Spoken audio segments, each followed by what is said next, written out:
جو دہشت گرد ہیں ان کے ساتھ یہ ڈیجیٹل دہشت گرد کیسے ویل سنکرونائز تھے کہ جیسے یہ واقعہ ہوتا ہے تو سوشل میڈیا پہ ایک دم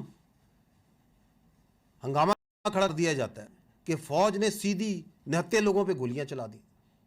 پرانی تصویریں دوسرے ممالک کی بچوں کی تصویریں زخمی بچوں کی نکال کے لگائی جاتی ہیں کہ کس طرح پھر وہ ڈیجیٹل ٹیررسٹ جو سے ہیں وہ ایکچوئل ٹیررسٹ کی سپورٹ میں وہ نیکسس کس طرح آپ کے ساتھ کام کر رہے ہیں. جو ڈیجیٹل دہشت گرد ہے اس کو قانون نے روکنا ہے, اس کو مانیٹرنگ نے روکنا ہے, اس کو ریگولیشن نے روکنا ہے, اس کو سزاؤں نے روکنا ہے. پاکستان میں جو دہشت گردی اور ڈیجیٹل دہشت گردی ہے اس کا کچھ حصہ یہ جو عراق ہے, سیریا ہے, یہ آپ کے سامنے لیبیا ہے, اسی طرح نفرتیں پھیلائی گئیں, اسی طرح مسٹرسٹ پھیلایا گیا, اسی طرح ان کی فوج پہ قانون نافذ کرنے والے اداروں پہ اٹیک کیا گیا, فزیکلی بھی کیا گیا, ذہنوں کے ذریعے بھی کیا گیا. بسم اللہ الرحمن الرحیم. السلام علیکم. آپ دیکھ رہے ہیں چوتھا ستون. میں ہوں جواد فیضی. ناظرین, گزشتہ روز بھی ہم نے جو یہاں سے اختتام کیا تھا اپنے پروگرام کا وہ یہ کہ 60 کی دہائی میں 1960 کی دہائی میں حضرت شورش میری جب یہ لکھتے ہیں نا کہ کون سا ملک کون سے گروہ پاکستان کی سالمیت کو خطرے سے دوچار کرنا چاہتے ہیں, تو اس وقت یہ اندازہ نہیں تھا کہ آج کے حالات ہمارے سامنے ہوں گے. کیا ذہن تھے, کیا باتیں تھیں, الہامی گفتگو تھی. پھر جناب حکیم سعید, پھر جناب ڈاکٹر اسرار احمد, اللہ ان تمام کی مغفرت فرمائے اور ہمیں سمجھنے کی صلاحیت دے. ڈیجیٹل ٹیررسٹ یہ کون ہیں, کیسے ہیں, ابھی آپ نے سن بھی لیا. ادھر سے ایک واقعہ ہوتا ہے اور ساتھ ہی پروپیگنڈا شروع کر دیا جاتا ہے, فیک نیوز جسے ہم کہتے ہیں, اور وہ تصویریں جو دیگر ممالک سے ہیں وہ پیش کر دی جاتی ہیں. اور پھر میں اب کیا کہوں کہ ہم تو اب تعلیمات قرآنی بھی وہ بغیر سمجھے صرف پھیلا دیتے ہیں, نہ عمل کرتے ہیں نہ سمجھ پاتے ہیں. اور اسی طرح ہی ہو رہا ہے کہ ہم جو آ رہا ہے اس کو آگے ہم شیئر کیے جا رہے ہیں.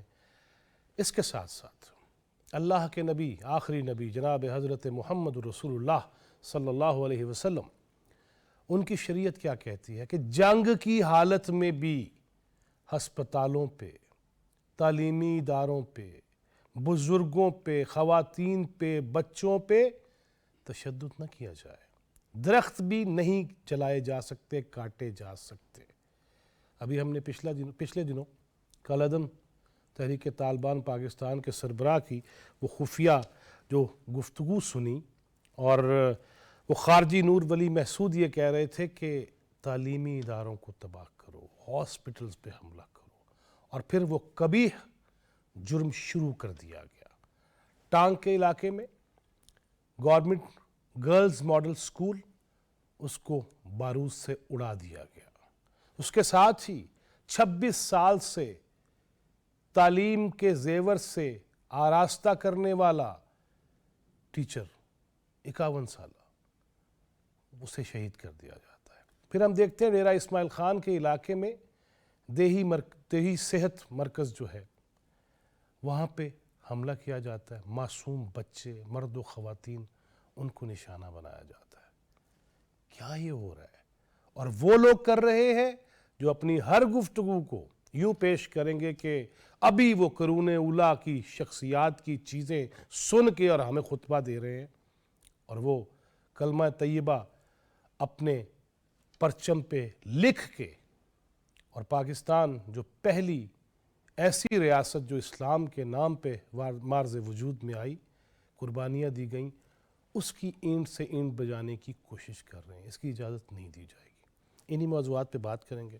میرے ساتھ اسٹوڈیوز میں تشریف رکھتے ہیں بڑے سینئر جرنلسٹ, میری بڑی منت ترلے کے بعد آئے ہیں ایک عرصے بعد, جناب فاروق اقدس صاحب. بہت شکریہ بھائی جان آپ کے آنے کا. سینئر صحافی, تجزیہ کار, بہت بڑا نام, جناب سجاد میر. بہت شکریہ میر صاحب آپ کے ٹائم دینے کا. سینئر جرنلسٹ, بڑے محاذوں پہ لکھنا ہو, اور پھر ایک وقت تھا نا جب اخبار, اور پھر اس میں یہ پتہ ہوتا تھا کہ کون سی چیز جانی اور کون سی نہیں. اب تو وہی ہے نا کہ انے واہ چلائی جاؤ. لیکن ایک بہت بڑا نام صحافت کا, اور خاص طور پہ لاہور کی, جناب نوید چودھری. بہت شکریہ چوہے صاحب. اور جہاں اتنے سینئرز ہوں تو چوتھا ستون کا ہمیشہ یہ خاصہ رہا ہے کہ ہم سینئرز کی عزت ہمارے اوپر فرض ہے, لیکن جو مجھ سے جونیئر ہیں انہیں بھی انہی صفوں میں کھڑا کیا جائے تاکہ میں اور وہ بھی سیکھ سکیں. لیکن ایک بڑا تیز سیاںہ منجا ہوا جرنلسٹ میرے ساتھ ہے، اون شرازی. بہت شکریہ اون، آپ لاہور میں ہیں اور آپ نے وقت دیا. فاروق اقدس صاحب، میں ہمیشہ کوشش کرتا ہوں آپ سے سیکھنے کی. تہذیب، انداز تکلم، طرز خاطب، پہلے وہ بگڑا، اب یہ جو چلتے پھرتے ایٹم بم ہیں ہمارے ہاتھوں میں، ان کے ذریعے ہم ہر چیز بحا لے جانا چاہتے ہیں. اس میں عزت، پگڑی اور ملک، وطنیت، ادارے، ان کی ساکھ اور زہریلا پروپیگنڈا. کیا کرنا چاہیے؟ ہر بات پہ کہتے ہو تم کہ تو کیا ہے، تم ہی کہو یہ انداز گفتگو کیا ہے. ٹھیک ہے جی. ہم بہت زیادہ اس حوالے سے گفتگو ہو چکی ہے اور ہو رہی ہے اور آئندہ بھی ہوگی. میں تھوڑا سا فوکس کرنا چاہ رہا ہوں. یہ جو آپ بات چل رہی ہے، ایک نئی اصطلاح آئی ہے ڈیجیٹل ٹیررزم کی. اب اس کے اندر مختلف لوگ مختلف طریقے سے مشورے دے رہے ہیں، ان کی تجاویز ہیں، ان کی آراء ہیں، سر آنکھوں پر ہیں، سننی چاہیے. جتنا کچھ عمل ہو سکتا ہے ان پر عمل بھی ہونا چاہیے. اور یہ بھی کہا جا رہا ہے کہ ان تجاویز کے اندر کہ سوشل میڈیا کے اوپر مکمل طور پر پابندی عائد کر دی جائے اصلاح احوال کے لیے. اب صاحب دیکھیے، میرے محترم جناب سجاد میر صاحب ہو گئے، نوید چودھری صاحب ہو گئے، اور مطلب آپ کو بھی طویل عرصہ ہو گیا اسی دشت کی سیاحی میں، تو ہم اس کی کلیتاً تو حمایت نہیں کر سکتے کہ اس کو مکمل طور پر فوری طور پر بند کر دیا جائے. یہ تو میرے خیال میں مناسب بات نہیں ہوگی، اور نہ ہی یہ مسئلے کا حل ہے. اب اس کو کس طرح ہونا چاہیے؟ دیکھیے، سوشل میڈیا پر ہر شخص اپنی خاندانی تربیت اور جو آداب اور جو وفاداری اس نے سیکھی ہوئی ہے اپنے ماحول سے، اپنے گھر سے، اسی انداز سے اپنی جذبات کا، اپنے اختلافات کا، اپنی مخالفت کا اظہار کرتا ہے. اسی انداز میں کرے گا وہ جو ہوگا. اب ان کو تو چھوڑ دیجئے، لیکن یہ بات درست ہے کہ اب وہ مطلب اگر آپ ٹھیک ہیں تو آپ سے بات کریں گے، فلاں ٹھیک ہے تو وہ تم سے بات کرے گا، اور کوئی بدتمیز ہے تو سے بات کرے گا. اس کی تربیت کا حصہ ہے، اس کا کیا کیا جائے؟ کیونکہ اب تو سیاسی مخالفت تو نہیں، اب تو سیاسی دشمنی کا ساری صورتحال ہے نا. اب لیکن یہ نہ تو اس کو فوری طور پر یکسر مکمل طور پر بند کیا جا سکتا ہے، اور نہ ہی اسی طرح میں کہوں گا بورن فری، مطلب مادر پدر آزاد، ان کو آزادی دی جا سکتی ہے. کچھ نہ کچھ حدود اور قیود، اخلاقی ضابطے اور کچھ باتیں ایسی ہونی چاہیے. اب یہ بھی نہیں ہو سکتا کہ اس کے لیے کوئی ایسی اب فوری طور پر کوئی تجویز آ رہی ہے کہ جناب باڈی بنا دی جائے جس طرح پیمرا ہے. نہیں، یہ مسئلے کا حل نہیں ہے. مطلب یہ غیر سرکاری طور پر کچھ ہونا چاہیے، اس کا غیر سرکاری طور پر ہونا چاہیے. اور مطلب یہ کہ لوگوں کو بٹھایا جائے، ان سے مکالمہ کیا جائے اور ان کی کچھ حدود مقرر کی جائیں. آپ نے ابھی اپنی گفتگو میں فرمایا کہ جناب وہاں پر کوئی اٹیک ہوتا ہے اور جناب وہ دھڑا دھڑ شروع ہو جاتے ہیں. فیاضی صاحب، یہ بھی دیکھنے میں آیا ہے کہ اٹیک بعد میں ہوا ہے، شور شرابہ پہلے شروع ہو گیا، یہ بھی دیکھنے میں آیا. تو یہی دیکھیں، میں نے 60 کی دہائی کا ذکر بھی جی بالکل درست فرمایا ہے. اسی سے مجھے بات یاد آئی آپ کی شوری صاحب کے حوالے سے کہ ایک صورتحال جو کسی المیہ کہہ لیں، میں تو اس کو سانحہ کہوں گا کہ وہ کم نہیں ہے. ہم دیکھیں، ہم بھی بڑے ہوئے سجاد میر صاحب کے کالم پڑھتے ہوئے، ٹھیک ہے نا جی. اچھا، ایک المناک جو صورتحال ہے کہ وہ لوگ، وہ ادارے خاص طور پہ جن کا ذمہ داری یہ تھی کہ وہ افہام و تفہیم کی فضا پیدا کرتے اور آپس میں بٹھاتے لوگوں کو، وہ فریق بن چکے ہیں. ایک دوسرے سے اوپر بالادست ہونے کی خواہش نظر آتی ہے کبھی کبھی. تو وہ ان کا رول جو ہے وہ اس طرح سے تقسیم ہو چکا ہے. اچھا، اب یہ دیکھیے، جہاں پر ہر شعبے کے اندر، زندگی کے ہر شعبے میں تنزلی پیدا ہوئی ہے، وہاں پر ہمارے سیاست میں بھی ہوئی ہے. کہاں تھے نواب زادہ نصر اللہ خان صاحب؟ کہاں تھے غلام مصطفیٰ جتوئی صاحب؟ کہاں تھے پیر پگاڑا صاحب؟ کہاں تھے نواب اکبر بگٹی صاحب؟ اب ذرا تنزلی دیکھیے کہ ان تمام صاحبان کی جو اولادیں ہیں وہ کیا ہیں، وہ کیا کر رہے ہیں. ان سے کسی قسم کی کوئی توقع نہیں کی جا سکتی. ایک بہت مختصر میں بتاتا ہوں کہ دیکھیے پہلے اسمبلی، اب تو آپ یہ دیکھیں کہ کسی زمانے میں تو سجاد میر صاحب اس کے گواہ ہوں گے اور اپنا ہمارے نوید چوہدری صاحب بھی، کہ یہ ایکسپینچ ہوتی نہیں تھی چیزیں، کیونکہ بولا ہی ایسا جاتا تھا، ایکسپینچ نہیں ہوتی تھی، حذف نہیں ہوتی تھی. ملک معراج خالی صاحب اسپیکر تھے، ایک مرتبہ بھی ان کے پورے ٹینور میں جتنے بھی عرصے وہ رہے کبھی ایوان سے واک آؤٹ نہیں ہوا.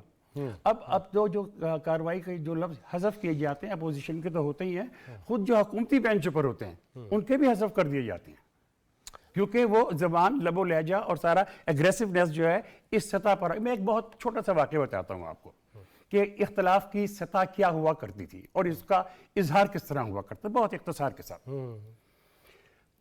عبدالحفیظ پیرزادہ صاحب ذوالفقار علی بھٹو صاحب کی کابینہ میں تھے، خوبصورت اور وجیح آدمی تھے. تو ایک دن مولانا نورانی صاحب نے ان کو چھیڑنے کے لیے کہہ دیا سونا منڈا.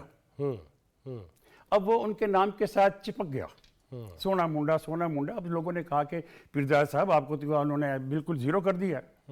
اگلے دن انہوں نے جو بڑی شدید انتقامی کارروائی کی وہ یہ کہا کہ مولانا نورانی صاحب گالوں کے اوپر لیمو مل کے آتے ہیں.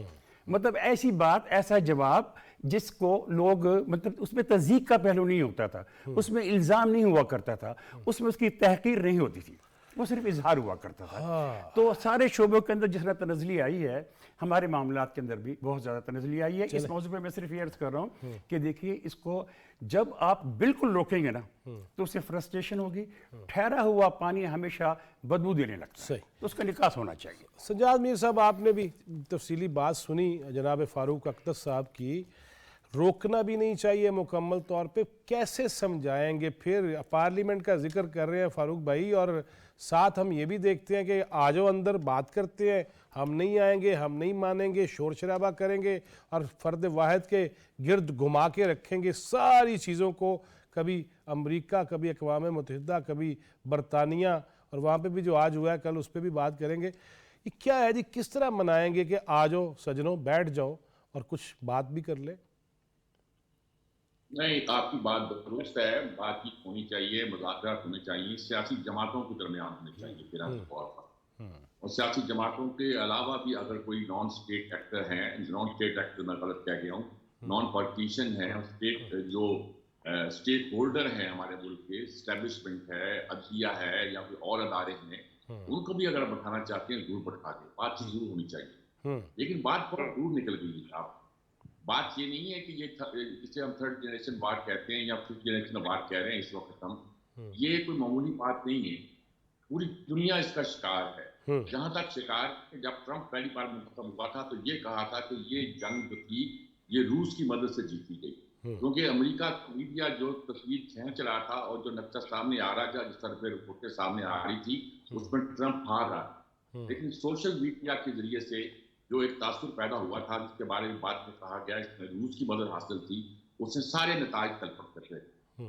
اتنی بڑی سپر پاور کو اگر اس طرح تلپٹ کیا جا سکتا ہے تو بات سوچنے والی تو ہو سکتی ہے نا جی. آج بھی ہمارے ہاں جب کبھی ہمیں بڑی فلم دی گئی آج سے 15 سال پہلے کہ جب بلوچستان میں لڑائی ہو رہی تھی گروپوں کے ساتھ، دہشت گروپوں کے ساتھ، انہوں نے کہا کہ جب فلاں گروپ کا آدمی آگے آگے جا رہا تھا تو ہم ان کی وہ جو فون کالز تھی، وہ فون کال جو سیٹلائٹ کے ذریعے آتی ہیں وہ سن رہے تھے، وہ انڈیا کے راہ کے لوگوں سے بقیرہ کنیکٹ تھی، وہ ان کو انسٹرکشن دے رہے تھے.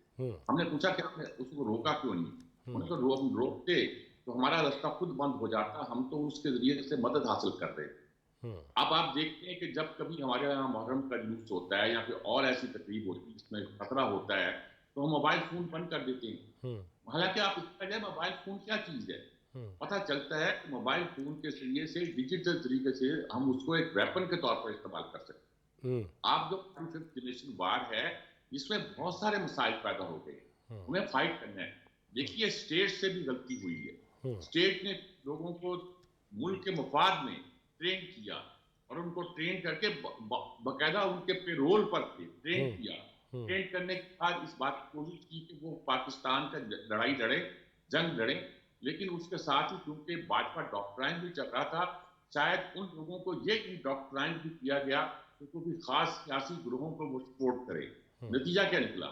وہ لوگ تو بھاگ گئے ان میں سے آدھے، اب وہ بیٹھے گڑبڑ کر رہے ہیں، ریاست کے خلاف انہوں نے مورچہ بنا دیا، ایک آدمی نے 10 آدمیوں کو گروپ بنا دیا ہے، پیمنٹ ان کو کہاں سے ہو رہی ہے، کہاں سے نہیں ہو رہی ہے، یہ بھی اب ہماری ریاستی اداروں کے پاس اس کو ثبوت موجود ہے، ان کو پتہ ہے۔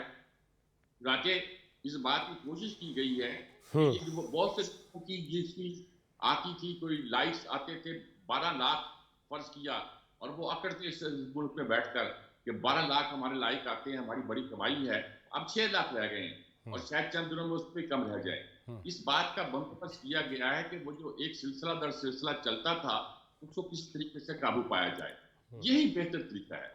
ریاست کی غلطیوں کو درست کرنے کا طریقہ یہ ہے کہ ریاست ان سے باخبر ہے کہ یہ کون لوگ ہیں یہ کام کر رہے ہیں، ان کو روکنے کا طریقہ کیا ہو سکتا ہے، وہ اچھی طرح ریاست اس سے واقف ہے، اس کو بروئے کار لائے۔ رہی گئی پابندیاں اور دوسری چیزیں، اگر اس بات کا خدشہ نہ ہو کہ اس کو غلط طور پر استعمال کیا جائے گا، تو ان پابندیوں کو دنیا کا کون سا ملک ہے جہاں استعمال نہیں کیا جاتا؟ امریکہ میں نہیں کیا جاتا، برطانیہ میں نہیں کیا جاتا، کیا ان کی سیکرٹ سروس کو جواب دہی کرنی پڑ رہی ہے امریکہ میں کہ ٹرمپ پہ حملہ کیوں ہوا ہے؟ آخر کرنی پڑ رہی ہے سیکرٹ سروس کو، کوئی ان کا سسٹم ہوتا ہے نا معلوم کرنے کا، برطانیہ میں ہے، پورے یورپ میں ہے، یہ چیزیں جو ہوتی نیٹ ورک موجود ہوتے ہیں۔ اور ہمیں بھی اگر لڑائی تو اس بات کی ہے کہ سوشل میڈیا کو اور جو ہمارا ریگولر میڈیا ہے اس کو الگ الگ کیا جائے، یہ نہ کیا جائے کہ جو ہمارا سوشل میڈیا گڑبڑ کرتا ہے اس کو ریگولر میڈیا کا مکس کر دیا جائے، ان کو الگ الگ رکھا نہیں، جائے۔ لیکن میر صاحب وہ نتھی تو ہو جاتا ہے نا جب میں دیکھتا ہوں کہ قومی جو میڈیا ہے، نیشنل میڈیا، وہ سوشل میڈیا، میں تو کہتا ہوں سوشل میڈیا سے ایک چیز اٹھاتا ہے اور وہ شاید سرخیاں بن جاتی ہیں، تو پھر یہ تو میڈیا کردار تو ادا کر رہا ہے نا میر صاحب؟ یہ تو آپ بالکل ٹھیک کہہ رہے ہیں، میں اس بات پہ آنے والا تھا۔ میں صرف بنیادی بات، اصولی بات یہ کہتا ہوں کہ سوشل میڈیا کو اور ہمارے ریگولر میڈیا کو الگ الگ رکھا جائے۔ ریگولر میڈیا کے پاس ایک نیوز ایڈیٹر اور ایک ایڈیٹر بھی ہوتا ہے، جس کی ذمہ داری ہوتی ہے کہ خبروں کو پرکھے، جانچے، پرکھے، اور اگر کوئی غلطی ہوتی تو اس کا وہ ذمہ دار ہوتا ہے۔ سوشل میڈیا میں کوئی ذمہ دار نہیں ہوتا، اس میں چونکہ ذمہ دار ہوتا ہے اس کو اس کا ذمہ دار ٹھہرایا جا سکتا ہے۔ اور آپ یہ کوئی آزادی اظہار کا مسئلہ نہیں ہے، یہ تو سادہ ایک ایسا مسئلہ ہے کہ اگر کوئی آدمی ملکی قوانین کو وائلیٹ کرتا ہے، ریاست کے خلاف کوئی کام کرتا ہے، کوئی بات کرتا ہے، کوئی ایسی بات کرتا ہے جو ملک کے لیے تباہی کا سبب بن سکتی ہے، اس کے خلاف کارروائی ہونی چاہیے۔ ہمارے یہاں لاء میکرز کبھی کبھی یہ غلطی کرتے ہیں کہ قانون بناتے ہوئے وہ اپنی انتہا میں پہنچ جاتے ہیں۔ ہمیں شاید قانون سازی کا زیادہ تجربہ رہا نہیں ہے ماضی میں بھی، ہم نے جب بھی قانون بنایا ہے کسی مصلحت کے تحت بنایا ہے، حتیٰ کہ آئین میں ترمیم بھی کی ہے تو مصلحت کے تحت کی ہے، ماضی میں کی بات کر رہا ہوں میں۔ تو ہمیں اب بہت سوچ سمجھ کر قانون سازی بھی کرنی پڑے گی، اور اس کی اجازت نہیں دی جا سکتی، کسی صورت بھی جا سکتی، سوشل میڈیا ہو یا ریگولر میڈیا ہو، اس کو غلط طور پر استعمال کیا جائے، لیکن دونوں میں فرق کرنا یہ بالکل درست بات ہے۔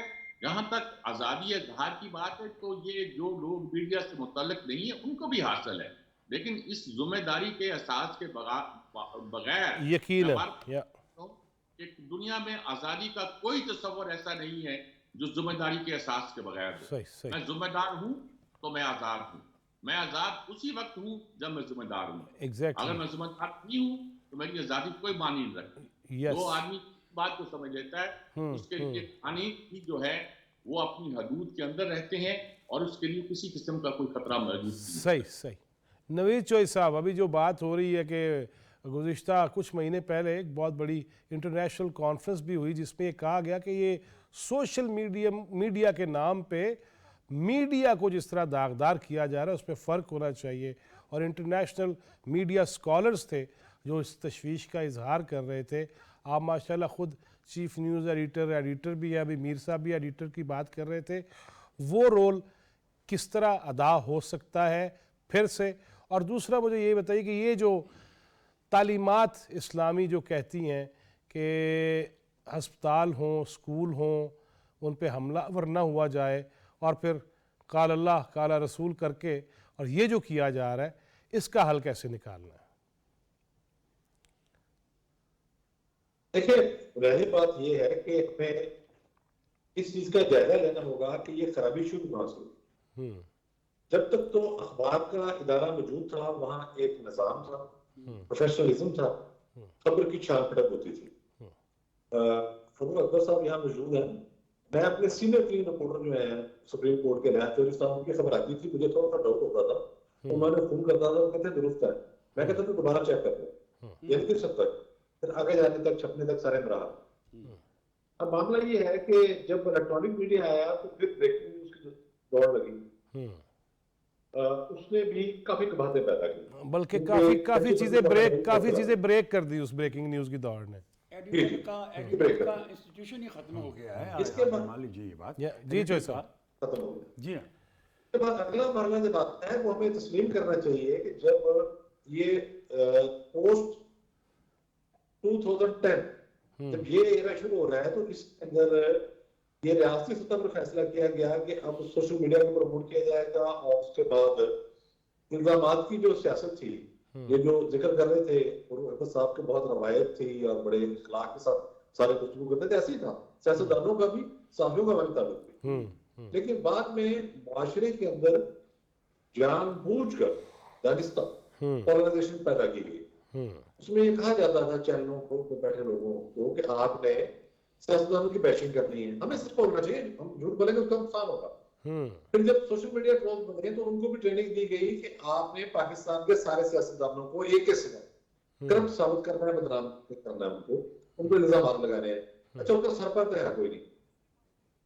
پھر انہی لوگوں کو بڑے پیمانے کے اندر فالوئنگ بھی کروائی گئی. یہ جو بڑے بڑے یوٹیوبر بنے پھر رہے ہیں وہ ایک جونیئر رپورٹر بچے ہونے کے قابل نہیں ہے کسی پروفیشنل ادارے میں، لیکن وہ کروڑوں کے حساب سے پیسے بنا رہے ہیں. یہ سارا معاملہ جب چلتا گیا اور وہ جب جھوٹ بکنا شروع ہو گیا، عجیب و غریب قسم کے جو الزامات ہیں وہ لگائے جاتے رہے، ان کو چیک نہ رکھ کرنے کے لیے کوئی ادارہ موجود نہ رہا، پیمرا بھی ایک حد تک آ کے محدود ہو گیا. اس کے نتیجے میں خرابی بڑھتی گئی. اور پھر ہم نے جو پاکستان کے اندر سیاسی کشیدگی دیکھی، اس کے نتیجے میں یہ ہوا کہ کوئی بھی عہدیدار، آئینی عہدیدار، عزتدار آدمی ایسا نہیں رہ گیا جو اس کی لپیٹ میں نہیں آیا. جب بھی یہ کوشش کی جاتی ہے کہ اس حوالے سے قوانین بنائے جائیں تو خود صحافیوں کے اندر بھی کمی ہو جاتی ہے. مثلا پی کے ایکٹ کا ایک معاملہ آیا آپ کے سامنے ہے کہ یونین اس پر تیار تھی، پریس کلب بھی اس پر تیار تھے، 3-4 ہیکر پہنچ گئے وہاں، انہوں نے سارا معاملہ الٹا دیا. بھائی نیگوشیٹ کر لینا، کوئی ایک اچھی کیسی جو ہے آزادی صحافت ہم سب چاہتے ہیں، آپ بھی، میں بھی، اون صاحب بھی، فروغ صاحب بھی، سجاد میر صاحب بھی. لیکن مادر پتر آزادی ہے اور آزادی صحافت میں زمین آسمان کا فرق ہے. یہ نہیں ہو سکتا کہ میں جو ہوں میں بیٹھ کر بول دوں، ایک بات کا میرے پاس ثبوت بھی نہیں ہے، شواہد نہیں ہے، وہ بات کر دوں. اس کے بعد ہم نے دیکھا کہ جو کل ڈی جی صاحب نے بات کی، D G X P R نے، اس بات بڑا وزن تھا. انہوں نے کہا جب روکا جاتا ہے جو لوگ آزادی صحافت کے نام پر پروپیگنڈا کرتے ہیں یا خرابی پیدا کرتے ہیں، ان سے جب بات کی جاتی ہے تو پھر ان کو عدالتوں سے ریلیف اس طرح سے ملتا ہے کہ انہیں ہیرو بنایا جاتا ہے، حالانکہ بات ساری کی ساری غلط ہوتی ہے. یہاں اداروں کے اندر انتشار پیدا کرنے کی جن لوگوں نے کوشش کی ان کو بھی رہائی ملی، ملک سے باہر فرار ہو گئے، وہاں سے پروپیگنڈا کرتے رہے. اب آپ دیکھیں یہ کتنا خطرناک معاملہ ہو چکا ہے. D G I S P R نے 100% درست استعمال کیا لفظ ڈیجیٹل دہشت گردی. بنوں کا واقعہ دیکھیں اور پھر سوشل میڈیا پر جیسے پروپیگنڈا ہوتا ہے، ایک پرانی تصویر جو ہے وہ ہٹ جاتی ہے، باہر کا ملک ہے اس کی، اس کو انتہائی محترم ہمارے جو بڑے ایماندار سینیٹر ہیں، سابق سینیٹر مشتاق صاحب جماعت اسلامی کے، انہوں نے بھی پوسٹ کر دیا. یعنی کہ خدا کا خوف کھائیں کہ ایک آپ پڑھے لکھے آدمی ہیں، آپ کو پتا ہے کہ یہاں social media check and balance نظام کون سا ہے، کس طرح سے یہ چیزیں آتی ہیں. پھر پروپیگیٹ کیا گیا، پھر لسانی فسادات بنانے کی کوشش کی گئی. جو سوال واقعہ تھا اس میں توہین مذہب کے نام پر ایک شہری کو مارا گیا، اس کو بھی آپ دیکھیں کس کے ساتھ سوشل میڈیا پر کلیش کرنے کی کوشش کی گئی. تو اس کا حل کیا ہے؟ بہت سمپل ہے ایسا. اس کا حل یہ ہے کہ ہم پروفیشنل صحافی کا مضمون یہ طے کرتے ہیں کہ قوانین وضع کیے گئے ہیں، انہوں نے جو پیشی ہے اس کو مزید ڈسکس کر لیں، آپ ان قوانین کو نافذ کر دیں. جب نافذ کریں گے پھر عدالتوں پر بھی پریشر آئے گا کہ وہ میرٹ پر فیصلے کریں. اس کے نتیجے میں یہ چیزیں جو ہیں وہ آہستہ آہستہ بہتر ہو سکتی ہیں. جی جوسف بالکل صحیح کہہ رہے ہیں. میں آن کی طرف جانے سے پہلے ناظرین مجھے ایک بریک لینا ہے اور بریک سے واپس مزید باتیں کرتے ہیں کہ پھر صحافتی تنظیمیں انہوں نے کی کرنا ہے. لیکن بریک سے واپسی پہ ہمارے ساتھ ہی رہیے گا.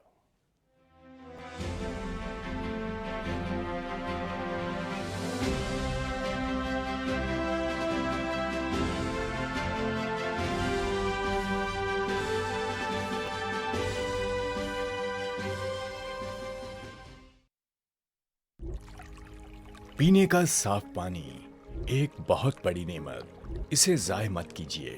2 کروڑ سے زائد افراد کو گھروں کے قریب صاف پانی تک رسائی ممکن نہیں۔ اگر آپ چاہتے ہیں کہ آپ کی آئندہ نسلوں کو صاف پانی دستیاب ہو تو چند احتیاطی تدابیر کو عادت بنا لیں۔ برش اور شیونگ کے وقت نل کو کھلا نہ چھوڑیں۔ بلا ضرورت صاف پانی کے ذرائع استعمال مت کریں۔ برتنوں کی صفائی کے دوران نل کھلا مت چھوڑیں۔ شاور کی بجائے بالٹی کا پانی استعمال کریں۔ پودوں کو واٹر کین سے پانی دیں۔ نلوں اور پائپس کی لیکیج کو روکیں۔ صاف پانی کو گاڑیاں دھونے اور چھڑکاؤ کے لیے استعمال مت کریں۔ پانی کا بہاؤ ضرورت کے مطابق رکھیں، اس سے پہلے کہ ہم پانی کی بوند بوند کو ترسیں۔ پانی کو ضائع مت کیجیے، اپنے لیے، اپنی آئندہ نسلوں کے لیے۔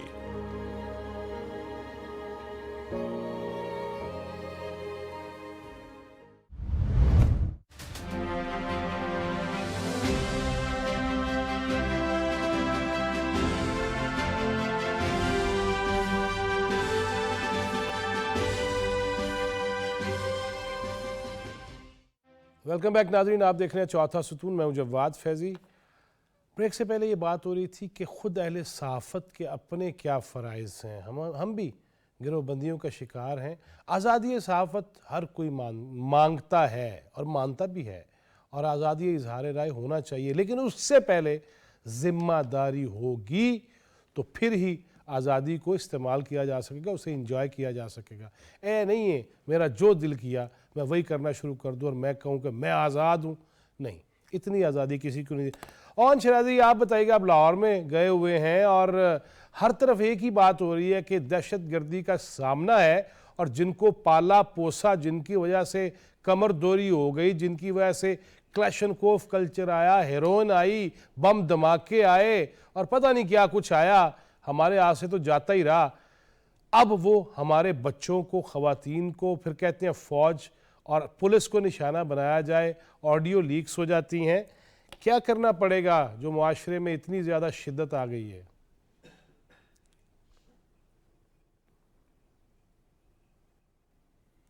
دیکھیں جواد فیضی صاحب، میرے سینئرز بات کر رہے تھے اور اتنے سینئرز کے مابین آپ سمیت بات کرنا میرے لیے یقینی طور پہ بڑا خوشی اور اعزاز کی بات ہے۔ جس جانب آپ اشارہ کر رہے ہیں، یقینی طور پہ یہ بہت پہلے کر لینا چاہیے تھا۔ یہ جو ڈیجیٹل دہشت گردی ہے، کچھ لوگ کہتے ہیں یہ دہشت گردی کیسے ہے؟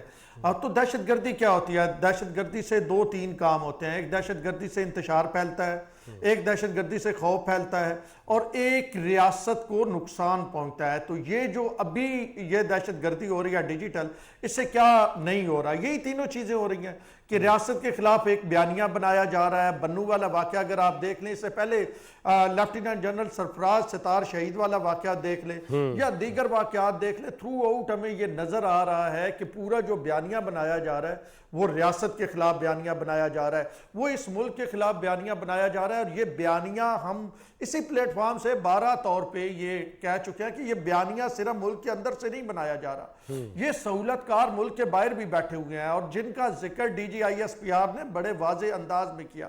اب ہمیں ہنگامی بنیادوں پہ کردار ادا کرنا ہوگا۔ یہ ویٹ اینڈ سی والی صورتحال نہیں ہو سکتی کہ جی اب کافی لیٹ ہو گیا ہے کہ ہم جناب کہیں کہ جی ٹھیک ہے آہستہ آہستہ ان کو سمجھاتے ہیں۔ یہ انہوں نے سمجھنا ہوتا تو یہ بڑا عرصہ پہلے سمجھ چکے ہوتے۔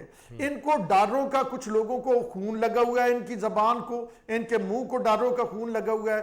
سارے ریاستی مفادات کیا ہیں، اس میں ملک کا مفاد کیا ہے، اس کو ایک سائیڈ پہ کر کے یہ صرف ڈاروں کے لیے کچھ لوگ اس ملک کے اندر انتشار پھیلانے کی کوشش کر رہے ہیں۔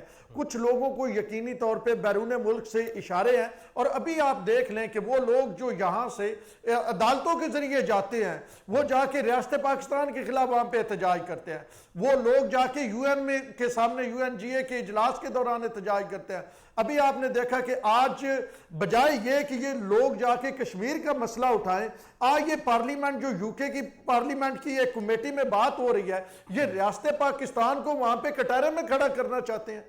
تو یہ ایک پوری پلاننگ کے تحت اس ریاست کو، اس ریاست کے اداروں کو کمزور کرنے کی کوشش کی جا رہی ہے. تو اس میں بہت بڑی انویسٹمنٹ ہے سوشل میڈیا کی، اور سوشل میڈیا یہ جو ڈیجیٹل دہشت گردی بڑی اچھی ٹرم جو ہے وہ سامنے آئی ہے، اور یہ جو D G I S P R نے بار بار اس پہ زور دیا ہے، تو اس سے لوگوں کو ایک سمجھ آئی ہے، لوگ اس کی سینسٹیونیس سے اویئر ہوئے ہیں کہ یہ کتنی اہم چیز ہے. اور اگین آپ دیکھیں کہ اس D G I S P R کی پریس کانفرنس کے بعد کیا آپ کو ڈیجیٹل دہشت گردی میں کمی نظر آئی؟ نہیں. انہوں نے جناب پھر ایک بھرپور طریقے سے پریس کانفرنس کی میمز بنانی شروع کی، اس پہ عملہ آور ہونا شروع ہوئے.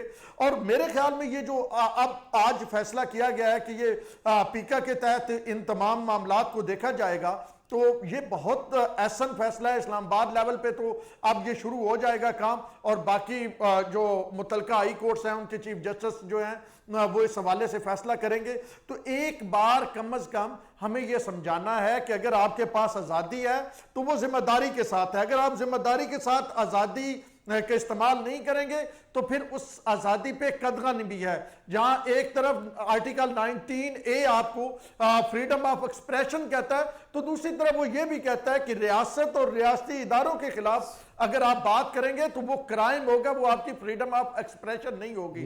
تو میرے خیال میں اب انف از انف وقت آ چکا ہے. اور کل D G I S P R نے بڑے واضح انداز میں کہا، اور جو یہ ابھی ایک جماعت کے دفتر سے وہ مواد اٹھایا گیا ہے اس سے بڑا واضح ہو گیا ہے کہ وہ کس انداز میں اس کے سہولت کار تھے اور کس انداز میں اس کے پروپرائٹر تھے.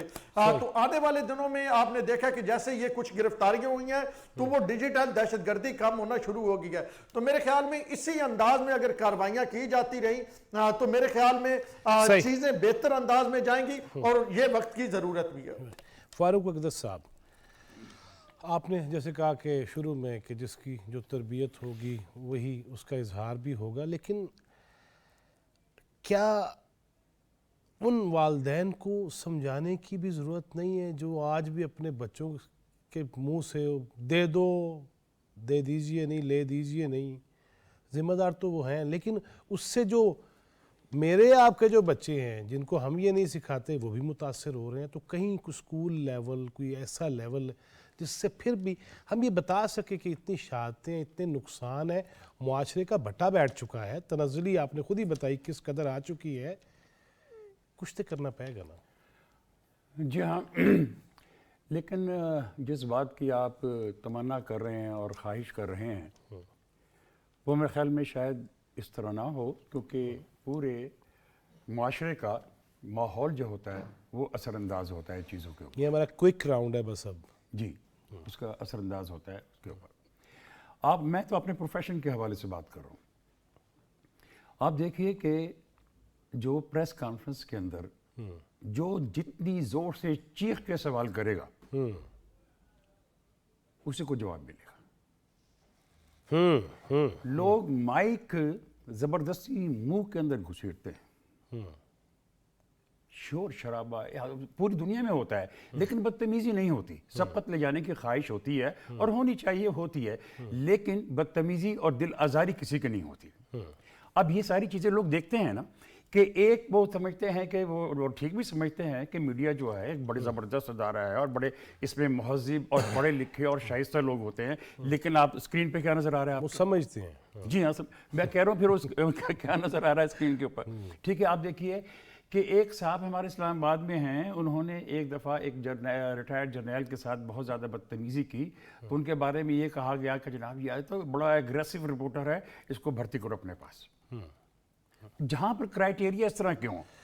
اب یہ ادارے ہیں، یہ ٹی وی کے اسکرین ہیں، یہ شعبے ہیں جن سے لوگ سمجھتے ہیں، سیکھتے ہیں. اگر آپ وہاں سے یہ پیغام دیں گے تو کیا ہوگا وہاں پر؟ ٹھیک ہے، لیکن اب بھی لوگ وزادار موجود ہیں.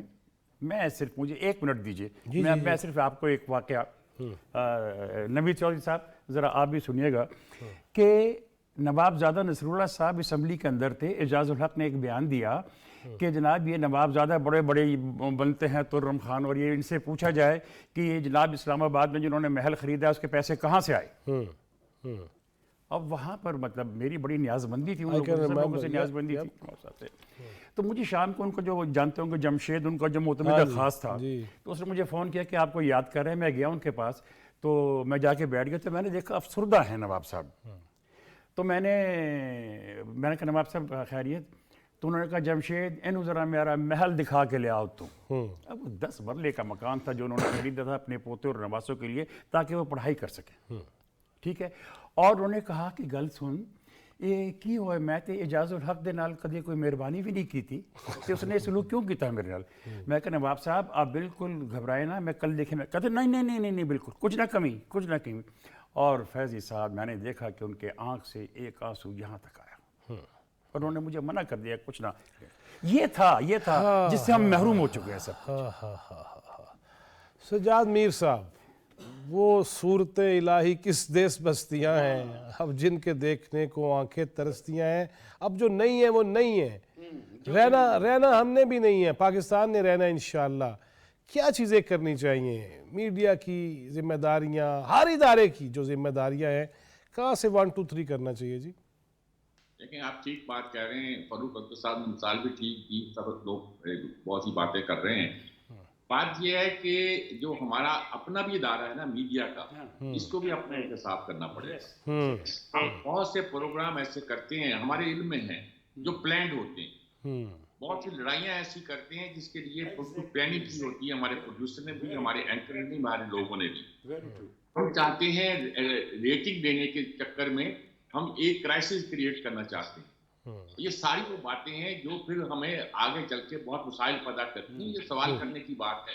پریس کانفرنس سوال کرنا ایک آرٹ ہوا کرتا تھا. جرنلسٹ ہونا لکھنا جو تھا یہ عام آدمی کا کام نہیں تھا. سب جتنے جرنلسٹ ہوئے تھے پرنٹ میڈیا کے زمانے میں وہ سارے ادیب تھے یا ان کے کوئی سیاسی مقاصد تھے. محمد علی جوہر لے لیجیے، ظفر علی خان لے لیجیے، حضرت معانی لے لیجیے، کسی کا بھی نام لیجیے، وہ یہ خود بڑے ادیب تھے اور ساتھ ہی ان کا کوئی سیاسی مشن ہوا کرتا تھا. اس کے لیے وہ عمارت نکالا کرتے تھے، اس کے لیے وہ لڑائی لیا کرتے تھے. اب تو یہ کمرشل کام ہو گیا. کمرشل کام آگے بڑھتے بڑھتے اتنی دور ہو گیا ہے کہ یہ جو ہمارے پروفیشنل جرنلسٹ ہیں یہ پروفیشنلزم دکھانے کی بجائے اس بات کی کوشش کرتے ہیں کہ کس طرح پاپولر ہوا جائے، اور اس پاپولیرٹی کو پھر وہ اس پہ استعمال کرنا چاہتے ہیں سوشل میڈیا پہ. کیونکہ سوشل میڈیا سے پیسے آتے ہیں یار، اسے پتہ. اور وہ جو پیسے آتے ہیں کہاں سے آتے ہیں، کیسے آتے ہیں، ان پیسوں کو ڈبل ٹرپل کیا کر جاتا ہے. اس میں بھی ایک پوری سائنس ہے. وہ لوگ ان سائنس سے واقف ہوتے ہیں. اس طرح کے کام جب کیے جائیں گے کمرشلزم کے ساتھ اور اس نیت کے ساتھ، اس ارادے کے ساتھ، تو اس سے رزلٹ کیا نکلے گا؟ تو میرا خیال میں ہمیں اپنا بھی احتساب کرنا چاہیے، اور اپنا احتساب کریں گے تو بات بہت ساری بہتر ہو جائے گی. ہمارے پر سوشل میڈیا میں کوئی ایڈیٹر نہیں بیٹھا ہوا، کوئی ایڈیٹر نہیں بیٹھا ہوا. ہمیں اپنا احتساب خود ہی کرنا ہے. اور اگر ہم کریں گے اور پھر وہ عناصر بے نقاب ہو جائیں گے جو ایسے ہی منہ زور باتیں کیا کرتے ہیں، ان کا بھی آسان ہو جائے گا. پکڑنے سے میری مراد ہے کہ ان کو گرفت کرنے کی آسان ہو جائے گی کہ یہ ہیں وہ لوگ جو ساری اس طرح کی باتیں. نوید چوہے صاحب، پھر میں ادھر ہی آؤں گا. یہ جو ہم گلوریفائی کرتے تھے دہشت گردوں کو، اب بھی اندر سے یہ ایسی پوسٹ آتی ہیں، ان کو شیئر بھی کرتے چلے جاتے ہیں. قرآن کے واضح احکامات ہیں، شریعت ہے، موجود ہے، لیکن اب تو عجیب ہی صورتحال ہے. کسی کو روکے تو وہ اشتعال انگیز ہو جاتا ہے کہ مذہبی معاملہ جی تسی کی لگ دے ہو. لہٰذا یہ بھی تو تعلیم و تربیت تو صافیوں کی ذمہ داری تھی نا. پیغمبرانہ اوصاف کا حامل ہے یہ شعبہ، اور صافت تو لفظ ہی یہیں سے نکلا ہے کہ صحف سے نکلا ہے. بالکل درست کہا آپ نے. لیکن جو بات سجاد میر صاحب نے کہی ہے حق بڑا ہوگا. پہلے تو ہمیں اپنا جائزہ لینا چاہیے. جیسے میرا مراد ہے اہل صحابہ کہ جب آپ نے اینکر کو بنا دیا کوئی پاکستان کے اشرافی براہ راست، میں نے اس کی اینکریسی کی اصطلاح استعمال کی تھی ایک مرتبہ، جیسے بیوروکریسی اور اینکریسی. اور اینکر بیٹھ کے ججمنٹ کے طور پر فیصلے دینے لگا، وہ ایک جرائد کے طور پر فیصلے دینے لگا، وہ ایک ٹاپ کلاس ایڈیٹر کے طور پر فیصلے دینے لگا. پتہ اس کو کسی بات کا نہیں، ریسرچر نے چیز لا کے پکڑا دی اور موڑ دی. اس کے بعد آپ نے دیکھا آپ کی اور ہماری اور ہم سب جتنے یہاں پارٹیسپینٹس ہیں کہ آپ کو سامنے کہ کتنے پیراگرافرز آئے ہیں. سینئر تجزیہ کار، زندگی میں نام نہیں سنا ہم نے کبھی. ساری عمر ہماری سامنے میں گزر گئی، ہم نے لوگوں کے نام نہیں سنے. وہ سینئر تجزیہ کار کے روپ میں آئے اور ہر چینل پر بیٹھے ہوئے. جو چینل آپ کھولیں